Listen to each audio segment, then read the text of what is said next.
What were the biggest lessons learned between the Eagles' huge win against the Washington Commanders? Who is the way too early Eagles MVP 3 games in? All that and more on the latest Party on Bra.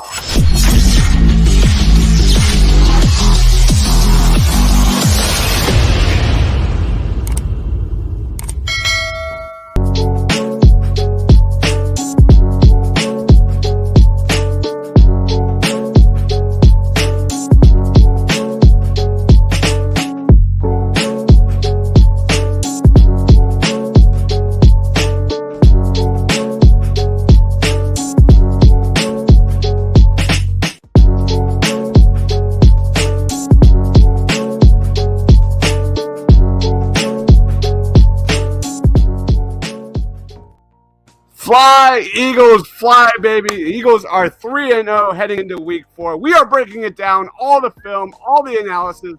Guys, if you're watching us live, please be sure to comment. Let us know your thoughts on the 3-0 Birds. Joining me, my man Rob, at Philly_Madness. What is up, Rob?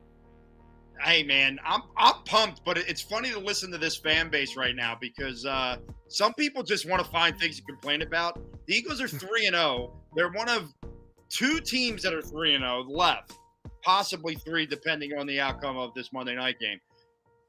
That was not expected. I'm excited, man. I'm excited to talk about them. They've been a breath of fresh air for me. So let's get started, man. I'm pumped.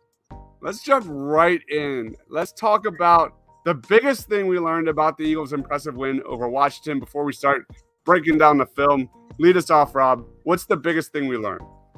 I think it's twofold. I think, one, Jalen Hurts has improved dramatically, and even so just from week 1 till now.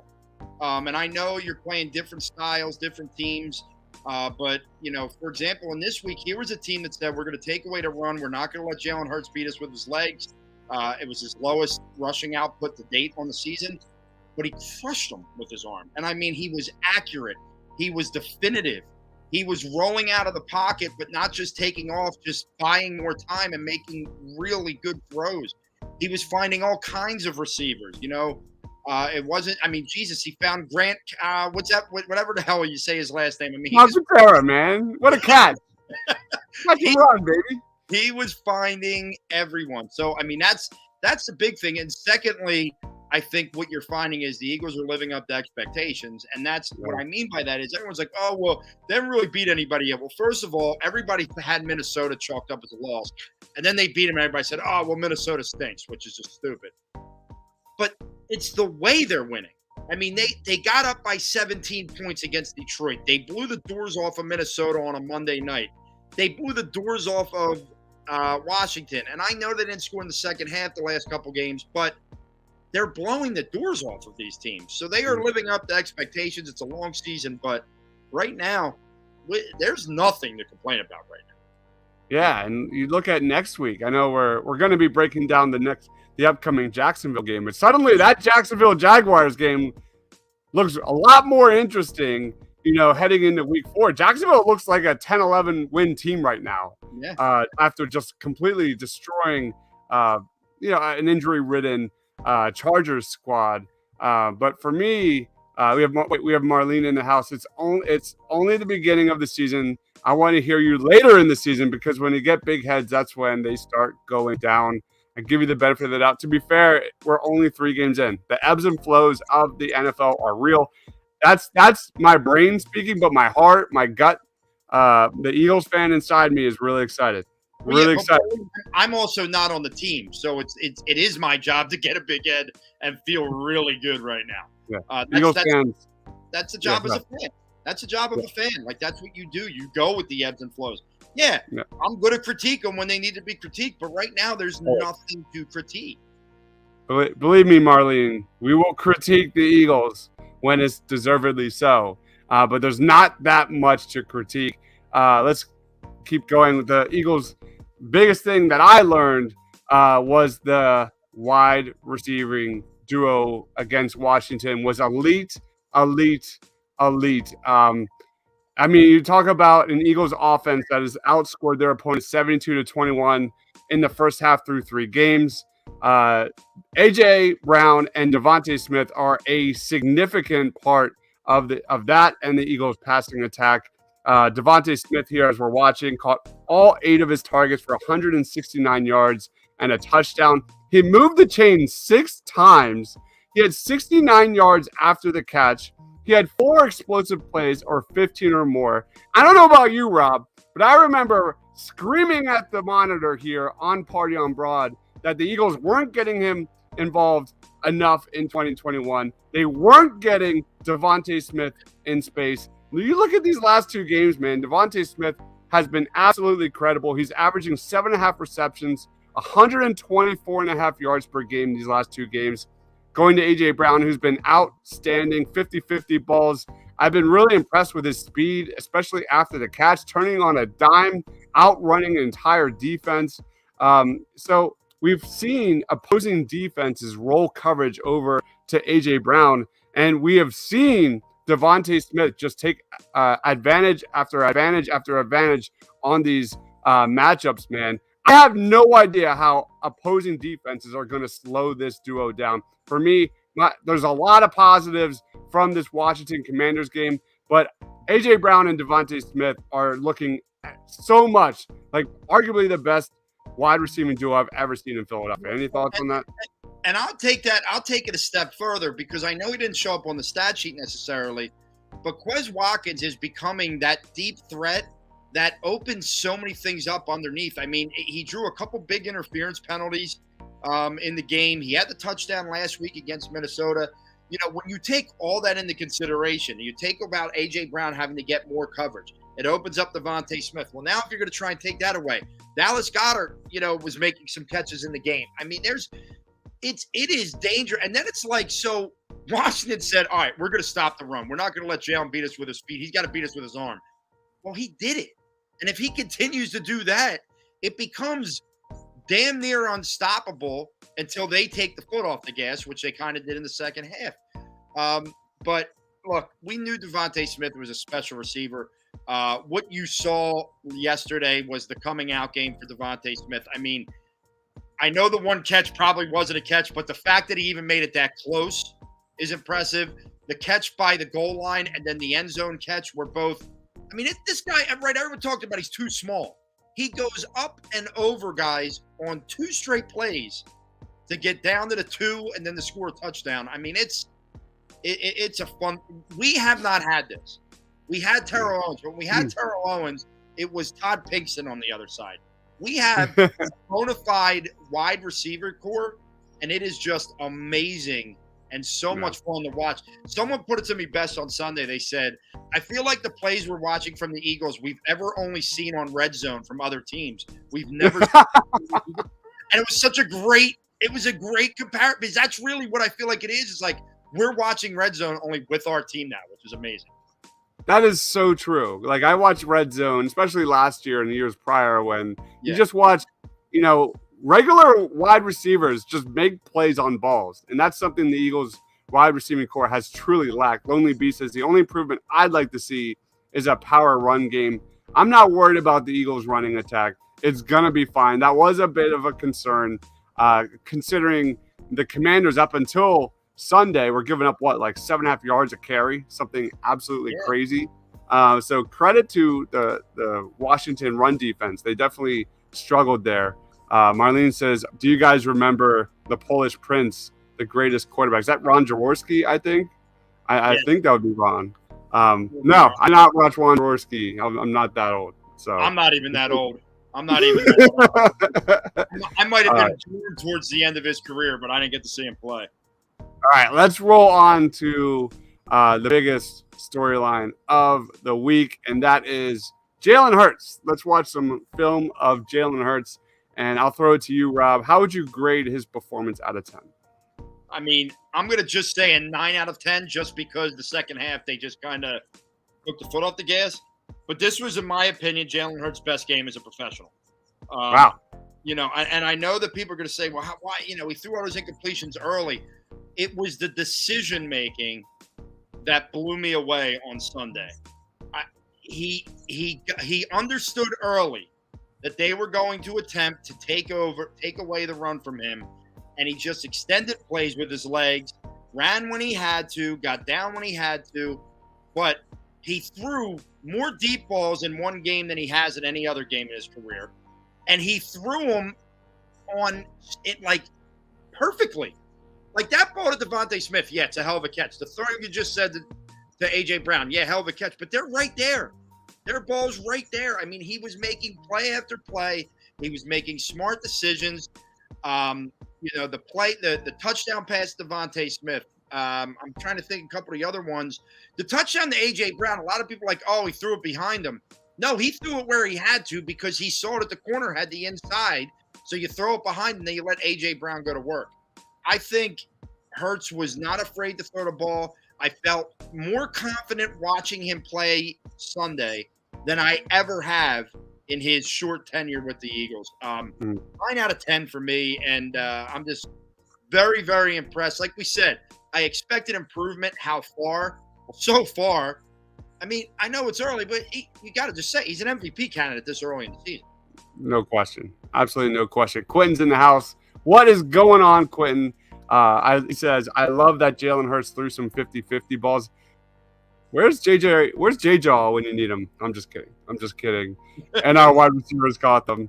Yes.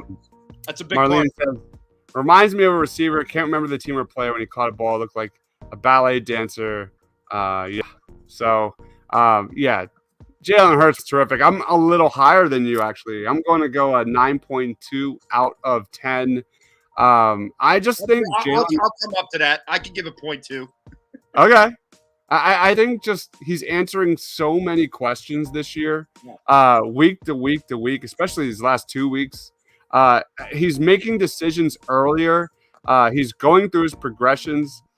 He's talking. You see him talk way more than I've ever seen him talk. He's just simply in command of the offense. He's been borderline elite on third down, which was a huge weakness of Jalen Hurts from him last year. So, Marlene, we've called out Jalen Hurts many times on this show prior. His accuracy on the run has been better. His deep ball has been better. To the left. That was an area where he had a roll to the left last year. He could not throw. You just saw it right there on that play that was running. I mean, this ball. I mean, great. Look, it's an unbelievable catch, but the ball was there. The ball is there. It's just, yeah. He's giving guys opportunities to make plays. Here's that play again. Just fantastic. Devontae Smith, what a catch there. A 67% completion percentage. And yeah, so like you said, the MVP conversation has begun for Jalen Hurts. I'll give him a 9.2 out of 10. It's outrageous. I can go even further on Jalen Hurts when it comes to third down. He's got 19 third down conversions when the ball in his hands this year. That's more than 27 other NFL teams combined. That's crazy. There's just so many stats that back up Jalen Hurts this year having an incredible year, and he deserves everything coming to him. The Eagles offense has 5 plays of 40 yards or more.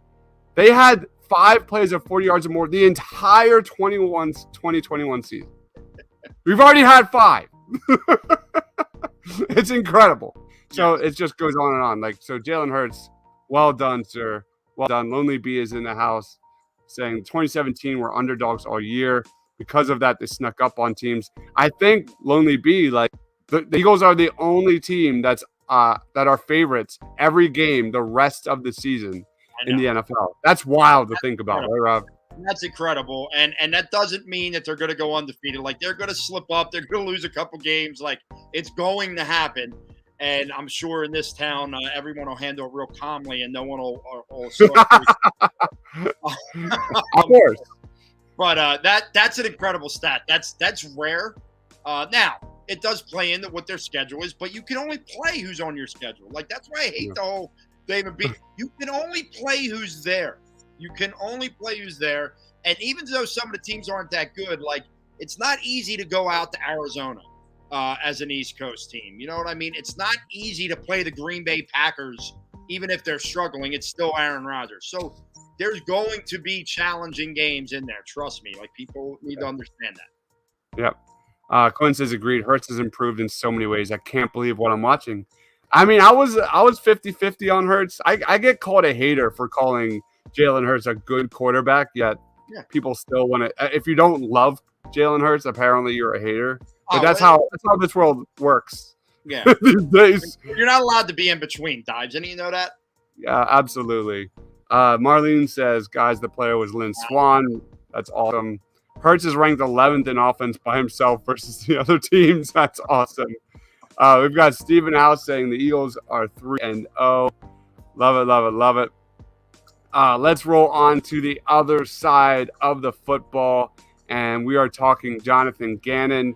Let's look at his defense. What about the defense impressed you the most? We're going to watch some clips of Carson Wentz getting destroyed by this Philadelphia Eagles pressure. This is every single pressure from the Eagles defense. Go ahead, Rob. Because of where the pressure was coming from was the big thing for me in this game, right? Brandon Graham with one of his best games of his career. Fletcher Cox actually looked like Fletcher Cox. Hassan Reddick, he may not have the statistical stat line there, but he was in the backfield, I'm pretty sure, on every pass play. Like, Hassan Reddick was there on every play. Javon Hargrave gets in on the action. Even our boy Jordan Davis had a pass rush where, Wentz ducked under him, but it leads to a sack. Everybody in that front four, and I guess really with the way that they're playing, it's a front five in a sense at times. They were all in on. Josh Sweat got back to what you saw a couple years ago from Josh Sweat. Everybody along that line was making plays, and that's really what stood out to me because, right, we had talked about you can't blitz every down. I did think Jonathan Gannon called some good blitzes at the right time, but for the most part, those 9 sacks, when you look at them, I don't know if they came from anybody other than the front guys. If you broke down the numbers, I'm not sure. Maybe a linebacker got in there and got one that I'm not thinking of. But TJ Edwards had a sack. Who did? TJ, yeah. I know Hassan Reddick is a linebacker, but I consider him as one of the front. Right. That was the other thing. I didn't see Hassan dropping into coverage as much. Yeah. Which is showing me Jonathan Gannon is adjusting, which was, I think, the one thing we all wanted to see from Jonathan Gannon was adjust and do what puts these guys in the best position. This was a great game plan. I thought they did well against the run, throughout the game, and then they just pounded. And you saw it, the same thing we know from Carson Wentz. Once he sees ghosts, forget about it. Because then there were plays where there was no pressure, and he was getting rid of the ball so fast because he was seeing things that weren't there. Yeah, absolutely. We got some awesome commenting. Guys, keep them coming. Love it. Mike says, Josh Sweat looked really good. He might be our best pass rusher. He 100% is the best pass rusher on this Eagles defense. Josh Sweat has 8 quarterback hits already. He's on pace for 45-plus quarterback hits. That would destroy the Eagles' recent record in terms of quarterback hits in a season. He's got, in 3 games, 2.5 sacks, 4 tackles for loss. The top in terms of quarterback hits was 2018's Fletcher Cox, who had 34, 2016 Brandon Graham, who had 22, tied with 2019's Derek Barnett, who had also had 22, and Connor Barwin had 21 in 2014. Josh Sweat is in the midst of an unbelievable season, and not just what it means for the pass rush, but there were so many times where he stayed disciplined and made a great play against the run, and I think Josh Sweat has been a huge standout. Great comment, Mike. That was my guy. Steve says Eagles are 3-0. They did sack a lot of times. Do you think the Eagles will be 4-0? That goes along my boy Coyle saying we might not lose next time until we see Washington. We're going to break that down. We're going to break down soon on this show whether or not the Eagles can be 6-0 heading into the bye week. We'll do that very soon. 40% of that defense are new starters. The defense is still learning to play together. Absolutely. I thought just aside from the defensive line, which I'll talk about soon, I thought the coverage was also excellent. Darius Slay doing Darius Slay things. I think James Bradbury continues to thrive in coverage. Avonte Maddox was all over the field.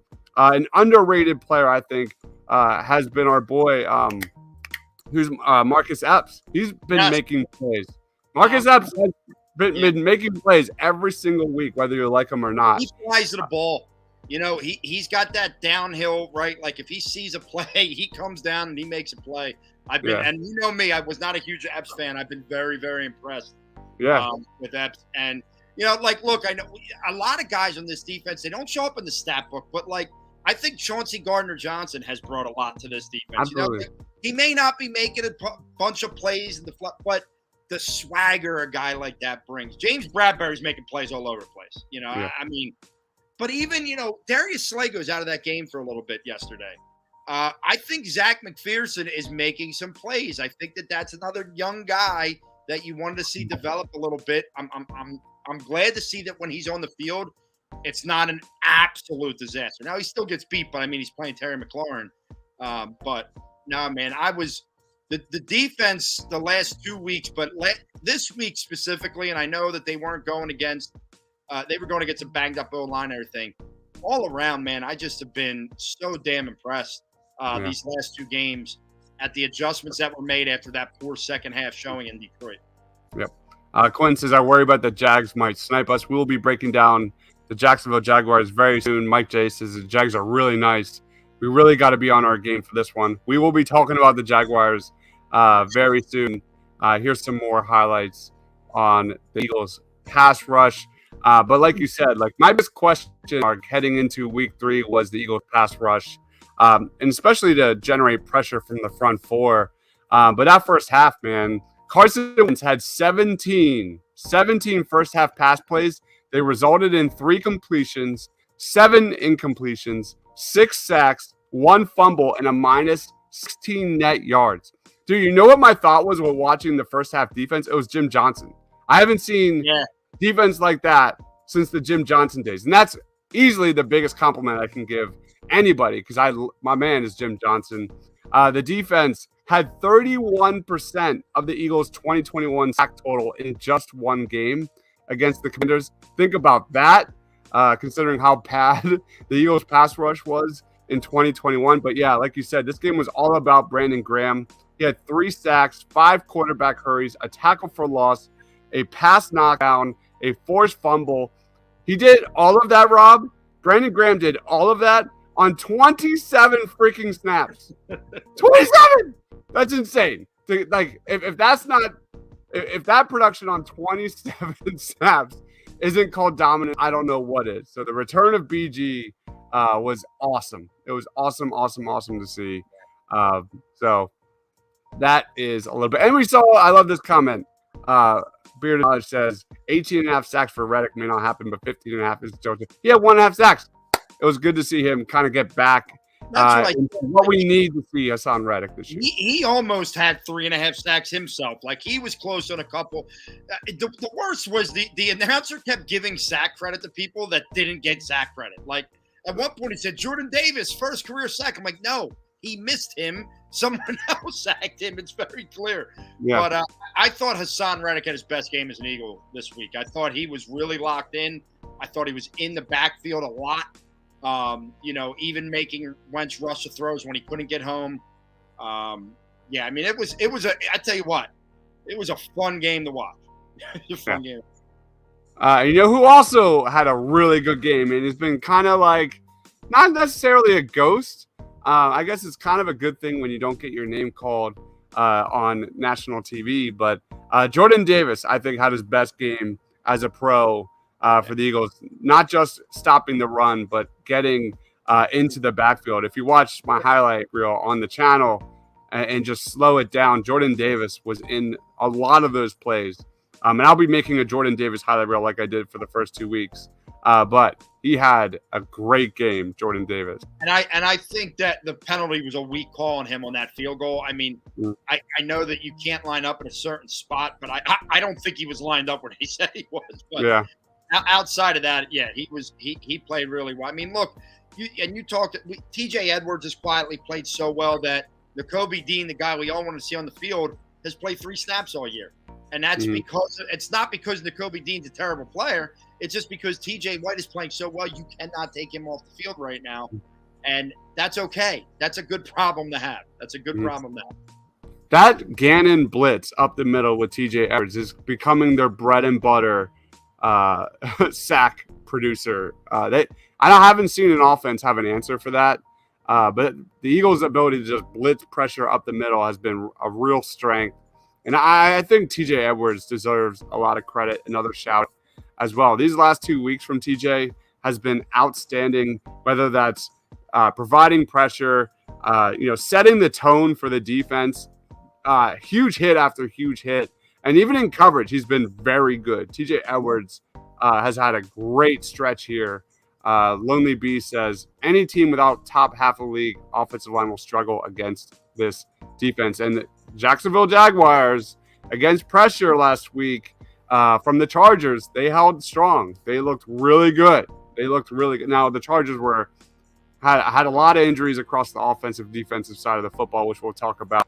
But the Chargers brought the pressure.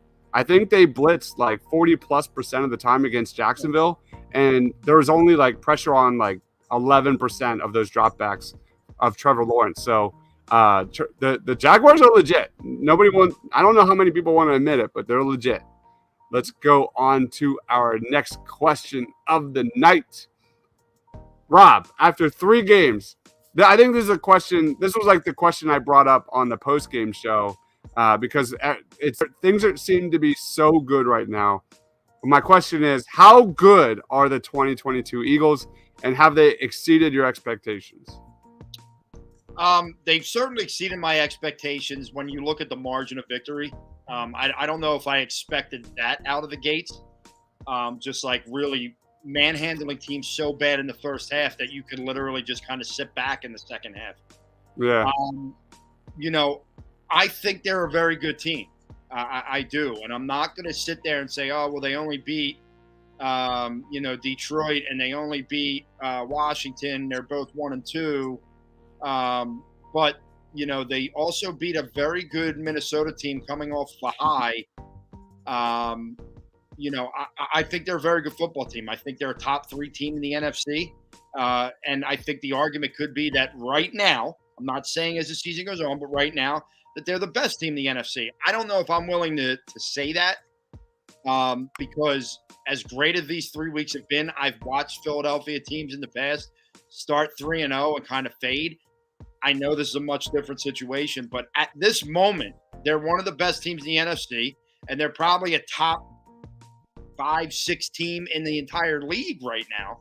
I think you could say that. So have they exceeded my expectations? Yeah, because I don't know if I had them as that much of an upper echelon team going in after 3 weeks. I mean, granted, after week 4, that's a quarter of the season, right? And there's been a lot of coaches who have always said they take their seasons in quarters and judge it that way. So, I mean, if they come out and beat Jackson for sitting at 4-0, that's exceeding expectations, especially when you look at Jacksonville. It's not this walkover game that maybe some people thought it would be before the season began.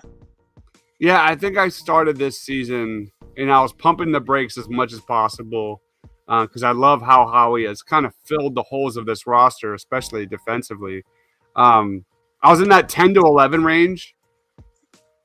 Rob, I'm gonna say it. I think they're definitely in that 12-win range right now. Yeah. Oh yeah. The way things are trending, I know they're 3-0, but the positives are immense. They're absolutely immense for this team, especially these last 2 weeks when you have a Jonathan Gannon's defense that are providing much more pressure than they did last year.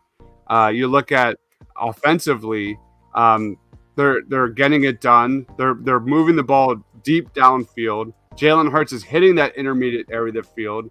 They've got some true like bread and butter plays established already offensively. Like I haven't seen an opposing defense provide any answer to that AJ Brown slant in any situation. That is going to be something that Jalen Hurts is going to have as a blanket moving forward this season. There's just so many positives. Then you talk about the point turnovers. The Eagles are, I think, third in turnover differential this year. So there's just so many freaking positives. I know it's only 3 games, but all signs point to, I think, probably even like 12 to 13 wins, then 10 to 11 wins. That's how crazy this is. But again, it's only 3 games. I think the fair assessment will probably be like 10 games into this season. Then we can start kind of breaking this down. But yeah, a playoff win and more seems to be kind of the floor of this. They're going to be in play for if this continues, they're going to be in play for the #1 seed. They have to be. And when you're in the #1 seed, anything can happen. Now, when you say anything can happen, it also means you could lose in the first round. You've seen that happen many a time. But I think this is all good things right now. All good things. Yep. Lonely B says, we wanted to see this defense gel and Jalen Hurts improve. It's early still, but both have exceeded expectations. 100%. Agreed. 100%. There's no doubt about that. It's been excellent. Jalen Hurts is on path to have an unbelievable season. So, yeah, we all agree to that. This is probably an easy answer here. After 3 games, who is the way too early MVP of the Philadelphia Eagles? Yeah, it's Jalen Hurts. It will continue to be Jalen Hurts until otherwise stated. But, I mean, look, there's a lot of guys who deserve awards for the beginning of the season. You talked about the 2 wide receivers. I think both of them in their own right have been tremendous over the first 3 weeks. When you think about Devontae Smith not getting a catch in week 1 and then his last 2 games, but specifically this Washington game. When you think about A.J. Brown having the big week 1, but has not been a slouch these last 2 games, I think he's been excellent. I think there's enough to go around. The secondary, I think Bradbury and Slay, but how do you not give it to Jalen Hurts right now? I just feel like you have to. It's 100% Jalen Hurts. I like Quentin Moore saying Jonathan Gannon. I mean, he was. People were pretty, well, us included, were pretty down on him after week 1. We went into week 2 saying we could fire him if he doesn't pick it up. Yeah, we were we were killing that guy, saying get him out, get him out, get him out, get him out. And he's had 2 solid back-to-back weeks. Jonathan Gannon. I'm looking up where my guy TJ Edwards is in tackles. He's almost top 10 tackles so far this year. I think TJ Edwards. I'm not calling him MVP, but I think TJ Edwards is on track to have a huge year. I'm going to just stay on that Sweat train. I think Josh Sweat is putting together a phenomenal season. And you talk about things that needed to improve from 2021 to 2022. The Eagles were almost dead last in sack percentage. And I've just been watching a man possessed defensively, and that's Josh Sweat. I think his last 2 weeks, he's been everywhere. Lonely B, my defensive MVP is Josh Sweat. And I love what he means for this Eagles pass rush. If the Eagles pass rush can be a top 10 unit, the sky is the limit for this squad. That's especially considering how much resources the Eagles have invested into this defensive line. So pretty easy answer. The answer is Jalen Hurts. But let's roll on to our next question. The 2-1 Jaguars come to Philly next weekend. So excluding Nick Sirianni versus Doug Peterson, what's the biggest storyline you see in this matchup next weekend? Jacksonville running backs versus the Eagles run defense. Interesting. Listen, James Robinson, what he's doing right now coming back from this torn ACL is unheard of. It just doesn't happen this quickly typically. And he's running teams over. And I know that Travis Etienne hasn't really got it started, but he's a dynamic player with the ball in his hand in space. I think the linebackers are going to have to come to play. And I think they're going to have to stop the run, because here's the thing. I do not believe at this point that if you make them one-dimensional and make it Trevor Lawrence has to beat you. I know he's played well. I know the receivers have played well for him.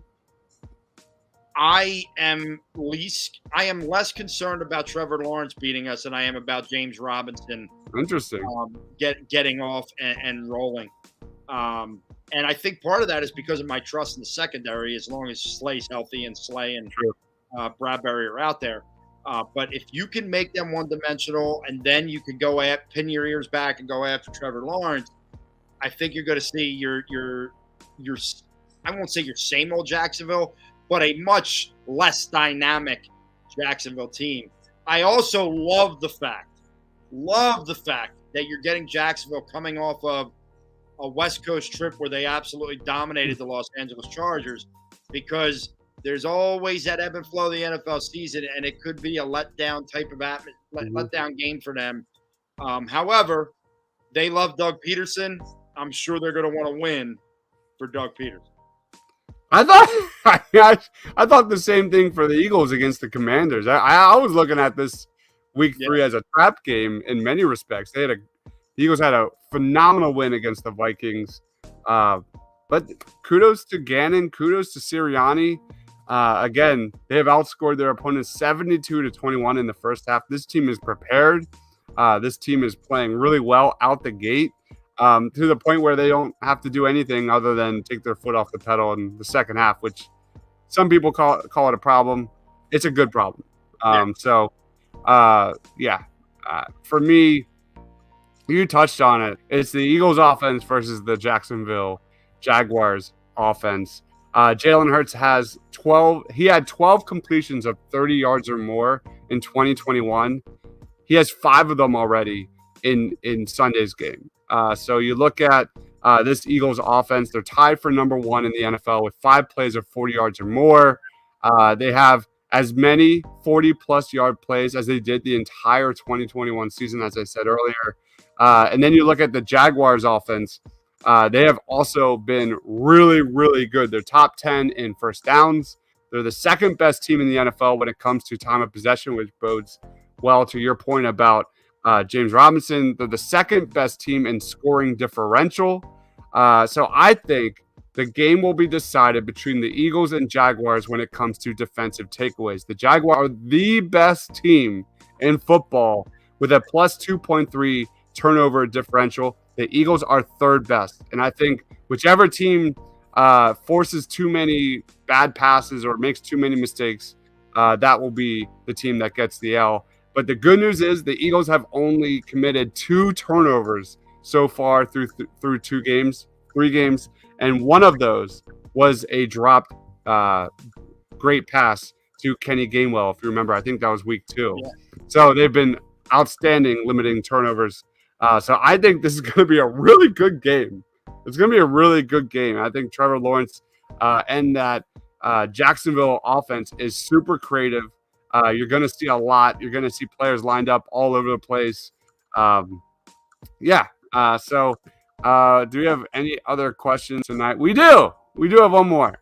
The next 3 games for the Eagles are Jacksonville, at Arizona, and then Dallas is on TV right now. What's the percentage the Eagles are sitting at 6-0 during the bye week? I'll go with 33.33333%. I'll give them a 1/3. And here's why. Look, the Eagles are playing great football. All 3 of those games are winnable games. There's no doubt about it. I am actually I think they win this week. I mean, that's, this is my chance to make my prediction. I do think they beat Jacksonville. I think Jacksonville comes back down to earth a little bit this week, coming off of that big win last week. So I think they win here. My game to watch for that big first L is the following week at Arizona. Okay. And it's for multiple reasons. One, you have to go out there. And I know that they haven't played great football at all, but you have to go out there. But 2, it's the ultimate trap game, right? Because the week after, it's Sunday night. It's the Cowboys. It's home in Philly. It's going to be rocking. Maybe Dak's back, maybe not, but who cares? Dallas has been kicking your ass the last couple years. Here's your opportunity to go and showcase yourself for the NFC East and show everyone it's got to come through Philly. Mm-hmm. And it lends that Arizona game to be a tough trap game scenario. I think 5-1, I'd put it to 66.7% chance, just because of that reason. look, if they're 6-0 going into the bye, then this team does not get phased by any of those old things that can come up in an NFL season. I will be ecstatic. I see it more 5-1 going into the bye, but that's just me, Q. That's just me. Here, I put a poll out just now about everyone's thoughts just an hour ago, and 260 votes so far. You can see what I voted. I also voted for 5-1 for the Eagles at the bye week. Right now, 5-1 and 6-0 are tied with 47% of. I love the 1% that went 3-3. That's gotta be a Cowboys fan. 100%. Got to be Eagles, or Cowboys or Giants or Commanders fan for sure. Quinn Moore says 66.7%. Yeah, I think that's pretty fair. I think the Eagles will probably have a letdown at somewhere there, whether that's Dallas or something. Cardinals are interesting. You look at the Arizona Cardinals. I think what I'm reading is that Kyler Murray is relying on his arm too much than running, which was a huge strength of his. You look at the Cardinals, they're not playing well offensively, especially on third down. I think they're arguably among the league worst when it comes to third down conversions. And the Cardinals are awful, especially in the first half. I think they have 95 total yards in the first quarter. Let me see my stats here. The Eagles averaged 19.7 more points per first half than the Arizona Cardinals. How many first downs do you think the Arizona Cardinals have in first quarter so far through 3 games? They've been atrocious in the first quarter. Every game that I've seen a little bit. 5 total. 5 total. So this is a team. Not many. So you look at the Eagles, that's the team. If the Eagles are what the Eagles are, moving forward, Cardinals could get smoked from the jump, considering how good the Eagles have been in the first halves. So yeah, I'm in that same range. I'll say a little higher than you. I'll say 40%. The Eagles team just seems different. There's something different about this Eagles team in terms of taking care of business. We'll see, but it's a long season. And we're only 3 games in. Let's roll on to final thoughts, Rob, and plugs. Go ahead, man. Listen, my final thought going into this weekend is, look, Jacksonville's a little bit is better than what most people thought, what everyone thought, basically. But I think the Eagles are better than what people thought, and I think the Eagles, from top to bottom, are a better football team than the Jacksonville Jaguars. I really believe that, and I believe that Jalen Hurts is obviously playing. Not that Trevor Lawrence is playing bad, but I think Jalen Hurts is playing a different level of football right now. I am a big believer in the ebb and flow of an NFL season, and all right, yeah, so you could say, well, the Eagles are coming off 2 big wins, and that sort of thing, so they're due for a letdown. It's a home game. Doug Peterson's coming back.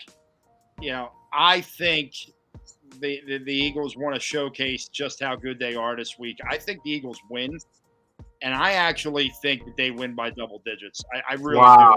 Today. I'll go out on the limb. I'll say 27-14 or something like that. But I got a feeling that they win.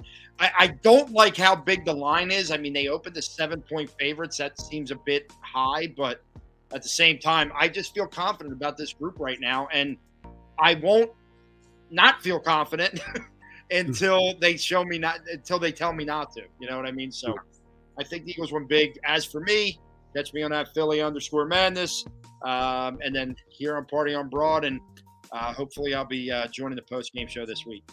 Love it. Lonely Bee says Eagles haven't had a bad quarter. They're not really putting up points. They're not bad in the second half. They're just kind of playing to the game plan, essentially. He can't go under 50-50. Cowboys missed a 59-yard field goal at the 10 to half. That's awesome. That's awesome. It's 6-3 at the half. The vaunted 2-0 Giants have 3 points at home on Monday night. if we had pick a like a loser of the week, it's got to be the NFL scheduling. How the hell do you put Cowboys versus Giants on like national spotlight over the Eagles and Commanders? Makes no sense to me. Well, it sounds Absolutely. like what is it? The Eagles Commanders game in Philly is a national game, right? I think somebody said that's a night game, and that might be why. Like you put Carson Wentz in this. First of all, the game might as well have been in Philly this week with the amount of fans that were down there. It was stupid. Like Washington, that stadium is such a piece of crap. And then that fan base, like the Eagles fans just came in droves and took over that stadium. It was awesome. We had our two partners had buses go down there. Edge of Philly Sports and Philly Sports Alliance both had two different buses go down there and fill that stadium. 28. They counted. I think there was at least 28 buses of Eagles fans that went down to Washington for the game. I love it. I think I'm mad I didn't make that trip. I'm going to make it up, and I think I'm going to go to New York when they play Giants here. I think that's going to be one of my go-tos. Love it. Final thoughts. We keep talking about Jalen Hurts making progress, showing development, not outside of the pocket, but inside. Here's your final stat, Rob. In 2021, Jalen Hurts' QBR inside the pocket was 44. Through 3 games in 2022, it's 91 inside the pocket. QBR of 91 inside the pocket. That lights out this guy. a little bit better. All right, that's pretty awesome. And then I'm not gonna say it's a huge win, double-digit win for the Eagles against the Jaguars. I'm actually low-key excited about Jalen Hurts versus this young Jacksonville Jaguars front seven. They have some really fun players, man. They got our boy Devin Lloyd out there. Devin Lloyd, Trey Walker. Well, by the way, that I was like among our NFL draft people, I was the highest on him. Everyone else was kind of like a little timid. I loved him, and he has been terrific. Trey Walker, just like Josh Sweat, not comparing them, but you're going to see Trey Walker play a lot of snaps. You're going to see Trey Walker be unbelievable with his pass rush, but just great as well, setting the tone on the edges and defending the run. You've got Josh Allen, who has kind of had a huge back year from last year. Like you said, Devin Lloyd is really, really good. Chad Muma's out there, so a guy that I really like. So there's a lot of players on the Jacksonville Jaguars defense, especially their front seven, that I'm gonna enjoy watching. And I'm really interested because they have been excellent, really, really good in terms of just being playmakers, interceptions, making big plays on the ball, especially Devin Lloyd. So that's going to be really fun to watch. That pretty much wraps it up, guys. Thank you to everyone who commented tonight. Please be sure to hit that like button, help us out. The more likes we get, the more this show gets pushed out. Thank you. Go check out our partners, Edge of Philly Sports. I think it's EOPsports.com. They're also on Facebook. They're amazing, and YouTube, of course. And then Philly Sports Alliance. They are amazing. My man Ryan over there crushes it. We will be doing Birds of the Round Table tomorrow night, previewing Eagles versus the Jaguars. So expect a ton of analysis there with my man Shane, who has a huge announcement coming. And I can't tell you because it's a one, but I'm telling you, he's going to reveal it tomorrow night. And I'm just so proud of him. And then Birds of the Round Table tomorrow night, I will have my top 5 matchups to watch between the Eagles and Jaguars coming probably Wednesday. Just a short video on what I think, what I'll be watching will have the biggest impact on Sunday. I'm also going to be going down to Philly on Sunday. So that's going to be really fun. We're doing a live show, pregame, halftime, postgame down there in Philly. Yeah, so Rob, come join us. It's a bar in South Philly somewhere. I might have to do that, man. I think I might have to do that on Sunday. Free cheesesteaks, free pretzels. We're doing giveaways. It's with Edge of Philly Sports. We're doing live shows, lots of drinks. I'm invited. I think I'm coming. All right, of course you're invited. You don't even have to ask. But anyway, that's going to be really, really fun. I'll put more. I should have researched it more. I forget where it's at. I can't remember right now. Yeah, but I know off air. I think that might be something I'm coming to. Yes, let's go. It's going to be a blast. So again, thank you everyone for watching. Smash that subscribe button if you love Jalen Hurts and the Philadelphia frickin' Eagles. For Rob, he is at Philly_Madness on Twitter. I am Dives, Mr. Crockpot. For Rob, for myself. Oh, there it is. South House. South House it is. Rob, you coming?